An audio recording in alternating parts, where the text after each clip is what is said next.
He flew into San Francisco, and the plan was to meet Bill O'Neill at the rental car place. O'Neill had booked the rental car, but under Lacaz's name. The guy says, hey, you got a credit card? He's like, no, I got a debit card. He's like, well, do you have a return itinerary? No, I don't. They wouldn't give it to him because he didn't have a credit card. So he had to sit around and wait for Bill O'Neill. So the goal this week, get a credit card. And get some credit on that credit card. And a $25,000 winning check will help that cause. Let's check out the move that Mike Machuga's made. Now, here's where he was playing his first match. Right around the 8th board, although that was a whiff right. Check out the big move here. Lofting it, playing around the 32nd board. Huge move. Yeah.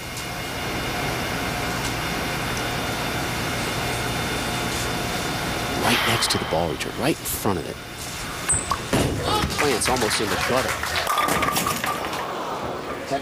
Leaves the 10. Awfully tough to strike from that over the lane with that rack. Come on, knock it over. Mike Machuga has to finish on the right lane. Last 2 shots on the right lane, 10-pin, 10-pin. But he's managing this game nicely. A 4-pin, a double, a 10-pin, a 9-pin, and another 10-pin. And he's clean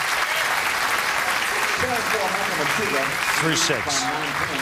Randy, I don't know if you're aware of this, but there's still time for you and others to sign up for the PBA's Fantasy Bowling League. You can play against all other PBA fans, or, Randy, you can form your own private group. First points in the league will be awarded for the PBA Tournament of Champions next week. So head on over to PBA.com and sign up today before you check out of your hotel room. Okay.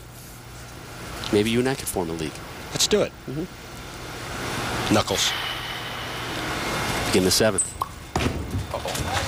Uh-oh, said Machuga. Uh-oh, say 10 pins. Yeah, that's become a common theme out here every week when we hear, uh-oh, it's usually 10 in the pit. Had that much hold. You hear what he just said? He said, wow, I didn't know that lane had that much hold. That's a good sign for a right-hander playing that deep. He knows he's got a little bit of tug on that left lane. It's too bad he's not finishing the match on that left lane. So Machuga sits with a 9-pin lead. Big stretch of frames here for Lacaz.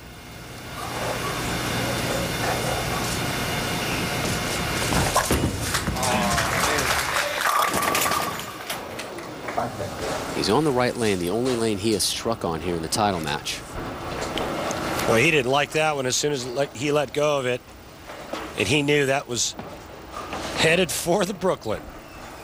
But Brooklyn has not been a bad place to visit today. Well, you know, Mike Machuga's sitting there watching that ball go Brooklyn, and the last thing Mike wants to see is a Brooklyn strike against him. And as a player, the last thing you want to do is throw a Brooklyn strike against your opponent. And, you know, part of the missed spares that we saw in the earlier matches is a lack of concentration due to trying to process all of the information and figure out a way to get your ball to hit the pocket. You hear it all the time in various sports where the coaches say, if you're thinking, you're not playing. Yeah. Just go out and play. Right. Do what you're comfortable doing. If your head is racing around, you're not going to make the play. You're not going to make the right adjustment. Fine line. You got to dance here on the PBA Tour. We begin the 8th. Lacaz down 10. Needs a strike here on a very difficult left lane for him.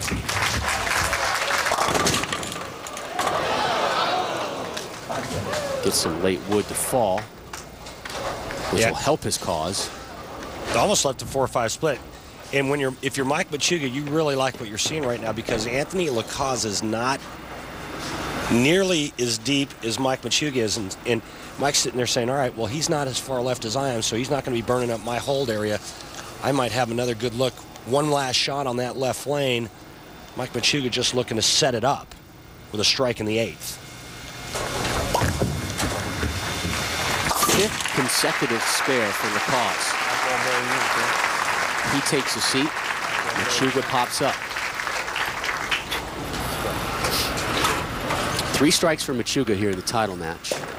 Only one of them coming on the right lane.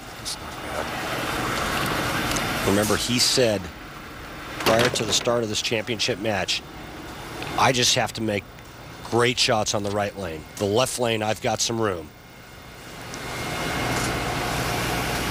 Had some real issues at Thunderbolt, the World Series of Bowling, but has figured it out the last couple weeks. Uh-oh. Help. No split. Okay. Huge. Leaves the 2.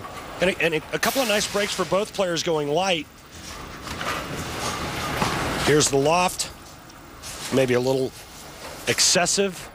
The ball just pushes too far down the lane, but a nice break and only leaving the 2-pin. Now cover the spare.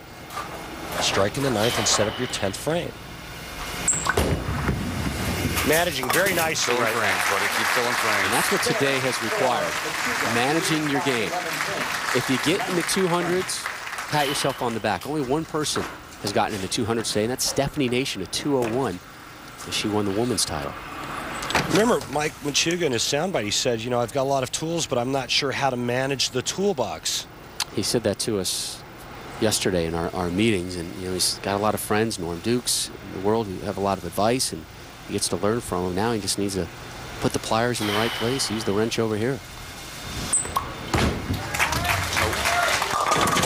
He's using the loft right now. Oh, that's a big drop. That is a huge drop. Yeah, Machuga looks upstairs for some divine intervention as the 10 dropped late. That could have been a mammoth difference maker.